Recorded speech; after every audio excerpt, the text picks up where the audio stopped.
नमस्कार। आज की इस वीडियो में हम बात करने वाले हैं हिंदी भाषा के बारे में।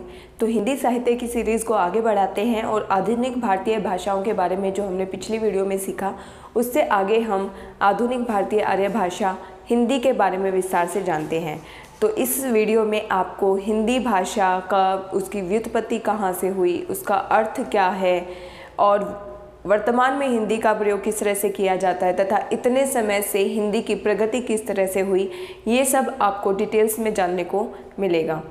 इससे पहले कि हम वीडियो को शुरू करें, यदि आप चैनल पर नए हैं तो प्लीज़ इस चैनल को सब्सक्राइब कर दीजिए, वीडियो को शेयर कर दीजिए।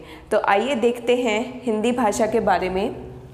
सबसे पहले मैंने यहाँ पर बोर्ड पे पहले से ही इसलिए लिख के रखा है ताकि एक एक शब्द लिखते हुए ज़्यादा समय ना लग जाए, वीडियो बहुत ज़्यादा लंबी और बोरिंग भी हो जाती है उससे। तो आपको कम टाइम में ज़्यादा चीज़ें सीखने को मिल जाएं, इससे अच्छी बात और क्या हो सकती है। तो आइए देखते हैं। सबसे पहले बात करेंगे व्युत्पत्ति और अर्थ की। तो देखिए, ये कुछ मत हैं जो विभिन्न विद्वानों ने अपने अनुसार दिए हैं हिंदी भाषा की उत्पत्ति के अनुसार, कि उसकी उत्पत्ति कहाँ से हुई, हिंदी भाषा कहाँ शुरुआत में कहाँ से आई, कैसे आई। तो इस बारे में कुछ मत हैं। तो देखिए, पहला मत क्या कहता है कि ये मत दिया है संस्कृत पंडितों ने। ठीक है, परंपरावादी जो बहुत ही संस्कृत भाषा को ही मानने वाले जो पंडित थे, ऐसे पंडितों ने इस हिंदी भाषा के लिए मत दिया है अपना। इन्होंने कहा है कि हिंदी जो है हिन और टू प्रत्यय को मिलाकर बनी है, जिसका अर्थ होता है, हिंदू का अर्थ होता है जो दुष्टों का विनाश करे। ठीक है, तो हिन और टू प्रत्यय को मिलाकर बनी है और ये ऐसी भाषा है जो दुष्टों का विनाश करे। ये मत रहा संस्कृत पंडितों का। दूसरी बात, शब्द कल्पद्रुम के अनुसार जो मत दिया गया वो है कि हिंदू शब्द बना है हिन प्लस दुष प्लस डू से। ठीक है, और इसका अर्थ इन्होंने बताया कि हीनों को दूषित करने वाला। लेकिन मैं आपको बता दूं कि ये जो दोनों मत हैं, ये दोनों ही मत सिर्फ और सिर्फ कल्पना को आधार बनाकर बनाए गए हैं, लिखे गए हैं। इनका कुछ भी लिखित में प्रमाण नहीं मिला है हमें, लेकिन ये कल्पना प्रसूत है, सुनने में आया है, चलन में आया है, इसलिए ये हमारी किताबों में देखने को मिल जाते हैं। आगे देखिए, जो इम्पॉर्टेंट जो मत है डॉक्टर भोलानाथ तिवारी का, ये मोस्ट इम्पॉर्टेंट मत है, कई बार पूछा भी जा चुका है। तो ये क्या कहते हैं, इनके अनुसार हिंदू शब्द का प्राचीनतम प्रयोग 7वीं सदी के अंतिम चरण के ग्रंथ निशित चूर्णी में प्रथम बार मिला है। ठीक है, इन्होंने बताया है कि निशित चूर्णी ग्रंथ ये 7वीं शती का अंतिम ग्रंथ था और इसी ग्रंथ में हिंदी शब्द का प्रयोग पहली बार मिला है और वहीं से हिंदी शब्द और हिंदी भाषा का उदय हुआ। ये कहना है डॉक्टर भोलानाथ तिवारी जी का। आगे देखिए, यहाँ पर आपको कोई भी नाम नहीं मिलेंगे, लेकिन जो पूरी मान्यता है उसके अनुसार ये दोनों मत हैं। अगला मत कहता है कि हिंदू शब्द फारसी है जो संस्कृत शब्द सिंधु का फारसी रूपांतरण है। मैंने आपको पिछली वीडियो में भी बताया था कि सिंधु नदी के आसपास के जो क्षेत्र थे, उसके किनारों पर जो बसे हुए क्षेत्र थे, वहाँ पर सिंधु भाषा का प्रयोग किया जाता था और उसी सिंधु भाषा जो कालांतर में परिवर्तित होकर हिंदू नाम से बनाई गई, कही गई, वही बात यहाँ पर भी कहा जा रहा है कि हिंदू जो शब्द है वो फारसी शब्द है, लेकिन सिंधु शब्द का फारसी रूपांतरण है। ये संस्कृत शब्द है, हमारा सिंधु शब्द संस्कृत शब्द है, लेकिन जो फारसी लोग हमारे यहाँ पर आए थे उन्होंने इसको सिंधु ना कहकर हिंदू कहना शुरू कर दिया था और ये इसका फारसी रूपांतरण हो गया सिंधु का। आगे देखिए, हिंदी व्याकरण की दृष्टि से विशेषण है जिसका मूल अर्थ, तो जो हिंदी शब्द है इसको कहा गया है कि व्याकरण की दृष्टि से अगर देखा जाए तो ना ये संज्ञा है ना सर्वनाम है, बल्कि ये एक विशेषण है।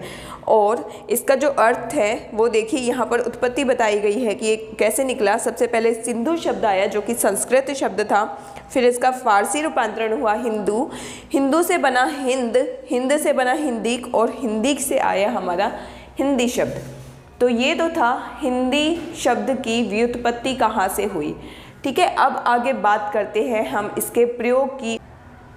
तो देखिए, अब बात करते हैं हम हिंदी भाषा के प्रयोग और विकास की, जिसमें हम देखेंगे कि हिंदी भाषा का प्रयोग कहाँ कहाँ पर हमें देखने को मिला और इसका विकास किस तरह से हुआ। तो सबसे पहले देखते हैं, भाषा के अर्थ में हिंदी का प्रयोग फारस और अरब से होता है। जैसे मैंने आपको बताया कि जो हिंदू शब्द है सिंधु का फारसी रूपांतरण है, तो हिंदी शब्द भी हिंदी का प्रयोग भी फारस और अरब से ही आपको सबसे पहले देखने को मिलता है इसका अर्थ। आगे देखिए, भारत के फारसी कवि ओफी ने, भारत के कवि लेकिन फारसी कवि ओफी ने सर्वप्रथम सन 1228 ईस्वी में, 1228 में ज़रा सोच के बताइए कि कौन सा काल चल रहा था भाषा का, कौन सी आर्य भाषा चल रही थी? प्राचीन आर्य भाषा, मध्यकालीन आर्य भाषा या फिर आधुनिक आर्य भाषा? तो सोचिए, बताइए, कमेंट सेक्शन में मुझे इसका आंसर ज़रूर लिखिए कि 1228 के समय में कौन सी आर्य भाषा चल रही थी। तो भारत के फारसी कवि ओफी ने सर्वप्रथम सन 1228 ईस्वी में हिंदवी शब्द का प्रयोग समस्त भारतीय भाषाओं के लिए ना करके भारत की देशी भाषाओं के लिए किया। यानी जो कवि ओफी हैं उन्होंने कहा कि भारत में उस समय में चाहे कितनी भी भाषाएं बोली जाती हो, कितने ही राजाओं का उस समय में भारत में प्रभाव रहा हो, उनकी भाषाओं का दूसरे देशों की भाषाओं का प्रभाव रहा हो, लेकिन उन्होंने ये जो हिंदी शब्द प्रयोग किया है, हिंदवी शब्द जो इन्होंने प्रयोग किया अपने ग्रंथ में, वो सिर्फ और सिर्फ भारत की देशी भाषाओं के लिए किया। ठीक है, आगे देखिए, डॉक्टर धीरेन्द्र वर्मा का क्या कहना है। इन्होंने अपना, इनका जो हिंदी साहित्य कोश भाग 1, ये जो इन्होंने संपादन किया है, उसमें इन्होंने लिखा है कि 13वीं-14वीं शती में देसी भाषा को हिंदी या हिंदकी या हिंदुई नाम देने में अबुल हसन या अमीर खुसरो का नाम सबसे अधिक महत्वपूर्ण है। अब इन्होंने यानी हिंदी भाषा के प्रयोग का और उसके विस्तार का जो श्रेय दिया है वो दिया है अमीर खुसरो को या अबुल हसन को। ठीक है, अमीर खुसरो का ही नाम है अबुल हसन, इन्हीं को कहा जाता है। और ये इनके बारे में आपको जानने को मिलेगा, आदिकाल जब हम पढ़ेंगे तो आदिकाल में ये एक प्रसिद्ध कवि रहे हैं, आदिकाल के अमीर खुसरो, तो इनके बारे में हमें सीखने को मिलेगा। अभी यहाँ पर देखिए, जो धीरेन्द्र वर्मा है, इन्होंने अपने ग्रंथ हिंदी साहित्य कोश के भाग 1 में लिखा है कि उस समय में 13वीं-14वीं शती के आसपास के समय में जो हिंदी शब्द है या हिंदवी शब्द कह लो या हिंदुई शब्द कह लो, इसका जो विस्तार किया, इसका जो प्रयोग किया, उसमें महत्वपूर्ण स्थान है अमीर खुसरो जी का। तो आइए बात करते हैं डॉक्टर भोलानाथ तिवारी जी की। इन्होंने क्या कहा है हिंदी के प्रयोग और विकास के लिए। तो इनका कहना है कि खुसरो ने हिंदी शब्द का प्रयोग भारतीय मुसलमानों के लिए किया है। ठीक है, और हिंदवी शब्द का प्रयोग मध्य देशीय भाषा के लिए कहा है। इन्होंने बोला है कि जो हिंदी शब्द है, हिंदवी शब्द है, जो हिंदी शब्द है वो तो भारतीय मुसलमानों के लिए प्रयोग किया गया और हिंदवी शब्द मध्य देशीय भाषा के लिए प्रयोग किया गया। यह हिंदवी शब्द वस्तुतः हिंदुवी या हिंदुई है। अब जैसे पुराना जब हम पद्य उठाते हैं, जब आदिकाल के जो ग्रंथ उठाकर देखते हैं तो उसमें कई बार हिंदी शब्द मिल जाता है, कई बार हिंदुई शब्द मिलता है, कहीं कहीं हिंदुवी शब्द मिलता है। तो इस तरह जो अलग अलग जो शब्द हैं, लेकिन इनका प्रयोग जो है, कहने का जो तरीका है वो एक ही हो सकता है। तो इसलिए माना गया है कि हिंदू जमा ई अर्थात हिंदुओं की भाषा। अब हिंदुवी शब्द के प्रयोग के कुछ दिन बाद कदाचित हिंदी शब्द चल पड़ा। ये मानना है डॉक्टर भोलानाथ तिवारी जी का कि सबसे पहले प्रयोग में जो शब्द आया वो रहा हिंदुवी शब्द या हिंदुई शब्द, जो कि अमीर खुसरो के भी ग्रंथों में मिलता है, उनके काव्यों में मिलता है। और इस हिंदवी का प्रयोग किया गया मध्य देशीय भाषा के लिए, लेकिन जब इसका प्रयोग होना शुरू हुआ तो उसके समय के कुछ समय बाद ही शायद हिंदी शब्द का प्रयोग होना शुरू हो गया और ये हिंदी शब्द प्रयोग किया गया भारतीय मुसलमानों के लिए। अब देखिए, जो उर्दू भी हमारे भारत में बोली जाने वाली एक भाषा है जिसका प्रयोग ज़्यादातर भारतीय मुसलमानों द्वारा किया जाता है। तो हिंदी और उर्दू के बीच की जो सरल भाषा है उसको कहा गया हिंदुस्तानी। ठीक है, हिंदुस्तानी भाषा। अब ये जो हिंदुस्तानी भाषा है ये हिंदी और उर्दू यानी दोनों के बोलचाल की भाषा है और ये एक ऐसी भाषा है जिसको हम देवनागरी लिपि में भी लिख सकते हैं और उर्दू और फारसी लिपि में भी लिखा जा सकता है। तो ये एक तुर्की शब्द है, उर्दू जो शब्द है ये तुर्की शब्द है और इसका जो अर्थ होता है वो है शाही शिविर या फिर इसको खेमा भी इसका अर्थ लिया जाता है। एक और जो इम्पॉर्टेंट बात हो जाती है कि जो प्रोफेसर आज़ाद हैं उन्होंने अपने ग्रंथ आबे हयात में जो उर्दू भाषा है उसका जो जन्म माना है ब्रज भाषा से माना है। तो आइए अब बात करते हैं कि वर्तमान में हमारी हिंदी भाषा का क्या महत्व है, इस शब्द का क्या महत्व है और ये कहाँ कहाँ पर प्रयोग की जाती है। तो देखिए, हिंदी साहित्य के इतिहास ग्रंथों में हिंदी का अर्थ है हरियाणा, हिमाचल प्रदेश, उत्तराखंड, दिल्ली, राजस्थान, उत्तर प्रदेश, मध्य प्रदेश और बिहार की भाषा। इस पूरे क्षेत्र को हिंदी प्रदेश कहते हैं। ये तो आप जानते ही हैं। यदि यहाँ पर मैं एक इंडिया का मैप लगा दूँ, भारत का नक्शा लगाने पर, जो हमारा उत्तर की तरफ का जितना भी एरिया है जिसमें कि ये सारे राज्य आते हैं, हरियाणा, हिमाचल प्रदेश, उत्तराखंड, दिल्ली, राजस्थान, उत्तर प्रदेश, मध्य प्रदेश और बिहार, ये जो राज्य आते हैं ये सारे के सारे राज्य हिंदी भाषी क्षेत्र कहलाते हैं। इसके ऊपर यदि आप कश्मीर की तरफ चले जाए तो वहाँ पर पहाड़ी भाषा का प्रयोग होता है। पूर्व की तरफ चले जाए तो अलग भाषाएं हैं। दक्षिण की तरफ चले जाए तो दक्षिण की अलग भाषा है, द्रविड़ भाषा परिवार का वहाँ पर प्रयोग किया जाता है। और गुजरात में चले जाए तो गुजराती भाषा का प्रयोग किया जाता है। ठीक है, तो ये जो राज्य हैं इन्हें हिंदी भाषा क्षेत्र कहा जाता है। और अगली बात, वर्तमान भारतीय साहित्य में हिंदी शब्द भारतीय संघ की राजभाषा और राष्ट्रभाषा के नाम का द्योतक है। यानी ये बात भी बिल्कुल सही है कि वर्तमान में हमारे जो भारत की राष्ट्रभाषा और राजभाषा ये दोनों ही हिंदी कही जाती हैं और हिंदी शब्द इन दोनों को रिप्रेजेंट करता है, इनका प्रतिनिधित्व करता है, इन राजभाषा और राष्ट्रभाषा का। वर्तमान हिंदी का खड़ी बोली नाम इसलिए पड़ा क्योंकि इसमें खड़ी मात्रा का प्रयोग अधिक होता है। ठीक है, वर्तमान में जो हम हिंदी बोलते हैं उसको कभी कभी हम हिंदी नाम देकर साथ में खड़ी बोली नाम भी दे दिया जाता है। खड़ी बोली नाम इसलिए क्योंकि जिसमें बोलते समय यदि खड़ी मात्रा का प्रयोग हम अधिक करेंगे तो वो खड़ी बोली नाम दे दिया जाता है। लेकिन ये हिंदी का ही एक रूप है, बस थोड़ा सा परिवर्तित हुआ है, लेकिन इसे हिंदी ही कहा जाता है और ये वर्तमान हिंदी का नाम नया दे दिया गया है, खड़ी बोली। लेकिन यदि अगर राजभाषा और राष्ट्रभाषा की बात की जाए तो वो हिंदी भाषा राजभाषा और राष्ट्रभाषा है। मानक भाषा की बात की जाए तो हिंदी भाषा। ठीक है, ये सिर्फ एक बोली है, यानी कुछ क्षेत्र में खड़ी मात्रा का प्रयोग अधिक होता है, इसलिए वहाँ की हिंदी को खड़ी बोली कह दिया जाता है। आइए अब हम देखते हैं कि सन 1950 ईस्वी के बाद, यानी हमारे देश की स्वतंत्रता के पश्चात हिंदी भाषा की प्रगति किस तरह से हुई, क्या विकास उसमें हुआ। तो देखिए, उस समय जो तत्कालीन राष्ट्रपति हमारे थे सन 1955 में, राष्ट्रपति राजेंद्र प्रसाद, इन्होंने सन 1955 में बाल गंगाधर खैर, जिनको बीजी खैर के नाम से भी जाना जाता है, इनकी अध्यक्षता में राजभाषा आयोग का गठन किया। मोस्ट इम्पॉर्टेंट क्वेश्चन है, इससे पूछा गया है कई बार कि या तो ऐसे पूछ लिया जाता है कि राजभाषा आयोग का गठन किसने किया, तो राजेंद्र प्रसाद जी ने किया। कि इसके प्रथम अध्यक्ष कौन थे, तो बाल गंगाधर खैर थे। या किसकी अध्यक्षता में इसका गठन हुआ, तो बाल गंगाधर खैर। मतलब घुमा फिरा के किसी तरह भी क्वेश्चन पूछा जा सकता है, मोस्ट इंपॉर्टेंट लाइन। ठीक है, तो ये ध्यान रखना है आपको। राजभाषा आयोग का गठन हुआ 1955 में और राजेंद्र प्रसाद जी ने किया, जो राष्ट्रपति थे हमारे तत्कालीन उस समय। और बाल गंगाधर खैर राजभाषा आयोग के प्रथम अध्यक्ष रहे। इसके बाद राजभाषा आयोग का गठन तो हो गया, लेकिन हिंदी में क्या सुधार होना चाहिए, किस तरह उसकी प्रगति होनी चाहिए, इसके लिए उन्होंने कुछ सिफारिशें अपनी राष्ट्रपति जी को दी। उसके बाद इस राजभाषा आयोग की सिफारिशों की समीक्षा करने के लिए, यानी वो कितनी सही हैं और कितना उसमें और सुधार होना चाहिए, ये समीक्षा की जाती है किसी भी गठन के सिफारिशों पर। तो ये समीक्षा करने के लिए सन 1957 में, यानी 2 साल के बाद ही, गोविंद वल्लभ पंत की अध्यक्षता में संयुक्त संसदीय राजभाषा समिति का गठन हुआ। ठीक है, तो इस चीज़ ये भी मोस्ट इम्पॉर्टेंट है कि संयुक्त संसदीय राजभाषा समिति का गठन कब हुआ, तो 1957 में हुआ। किसकी अध्यक्षता में हुआ, तो गोविंद वल्लभ पंत की अध्यक्षता में हुआ।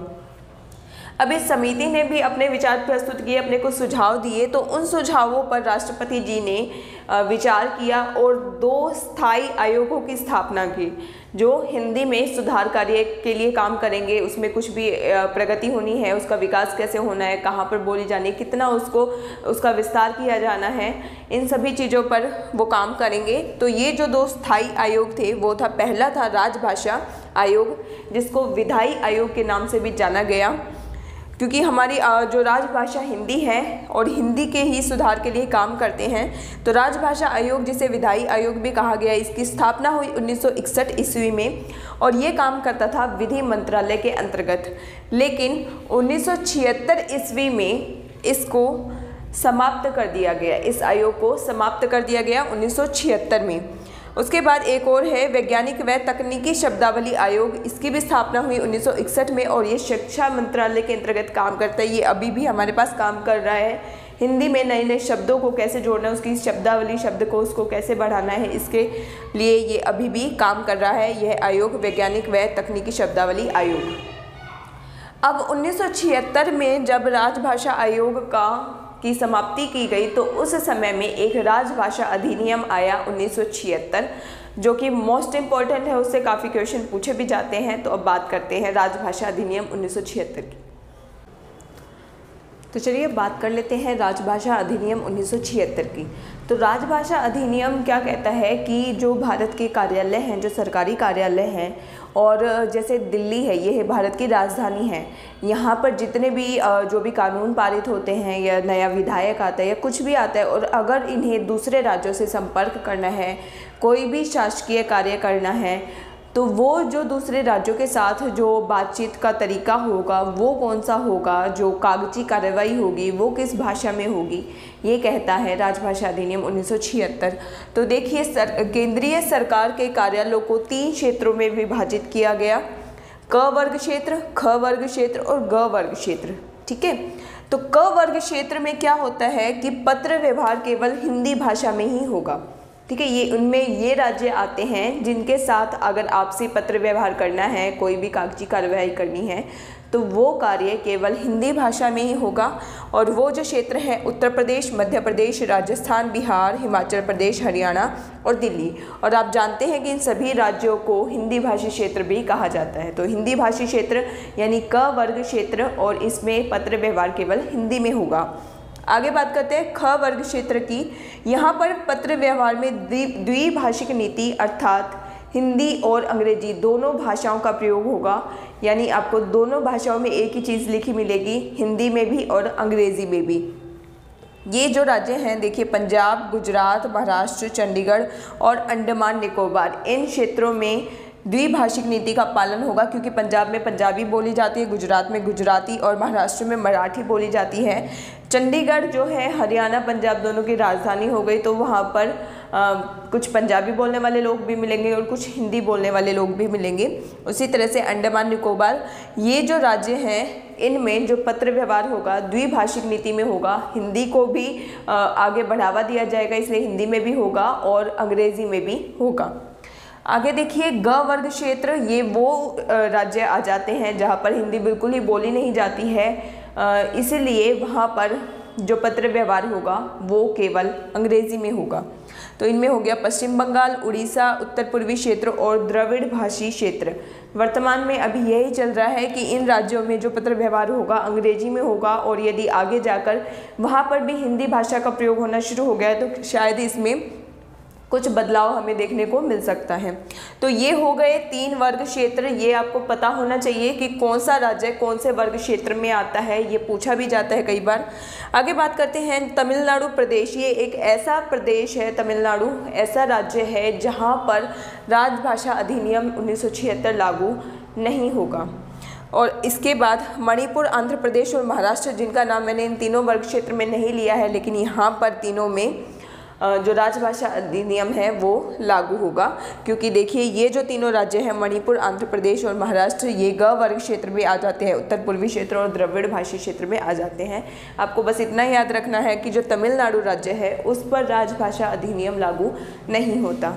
कई बार हिंदी को लेकर एक क्वेश्चन और पूछ लिया जाता है कि केंद्रीय हिंदी निदेशालय की स्थापना कब हुई, तो वो भी मैं आपको बता देती हूँ। केंद्रीय हिंदी निदेशालय की स्थापना हुई 1960 ईस्वी में, 1960 में, और केंद्रीय हिंदी निदेशालय की ओर से 2 ग्रंथ प्रकाशित हुए हैं, देवनागरी लिपि और हिंदी वर्तनी मानकीकरण, और इन दोनों का ही प्रकाशन हुआ 1983 ईस्वी में। तो ये भी इम्पोर्टेंट क्वेश्चन है, ध्यान रख सकते हैं कि केंद्रीय हिंदी निदेशालय की स्थापना कब हुई, 1960 ईस्वी में। तो आप मुझे कमेंट सेक्शन में लिखकर ज़रूर बताइएगा कि आपको वीडियो कैसी लगी, और अगर आप अपनी तरफ से कोई और टॉपिक जिसको आप पहले सीखना चाहते हैं तो वो भी मुझे कमेंट सेक्शन में लिख सकते हैं। वीडियो अगर पसंद आई है तो इसे लाइक ज़रूर कीजिएगा, वीडियो को शेयर कीजिएगा, और चैनल पर नए हैं तो सब्सक्राइब ज़रूर कीजिएगा। इससे आगे की जो वीडियो आएगी वो होगी हिंदी भाषा की बोलियों के ऊपर। नमस्कार।